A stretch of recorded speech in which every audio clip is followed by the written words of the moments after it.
You ask Tiger to solve.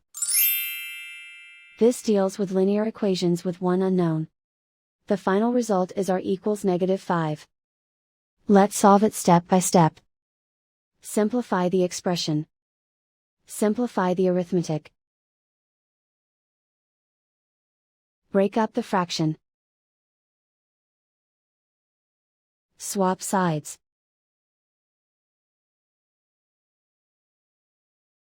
Group all constants on the right side of the equation. Subtract 7/8 from both sides. Combine the fractions. Combine the numerators. Reduce the zero numerator. Simplify the arithmetic. Find the lowest common denominator. Multiply the denominators. Multiply the numerators.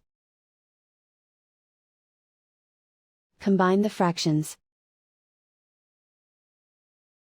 Combine the numerators. Isolate the r.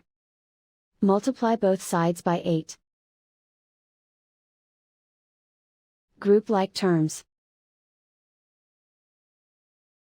Multiply the coefficients. Simplify the fraction. Multiply the fractions. Simplify the arithmetic. And so the final result is r equals -5.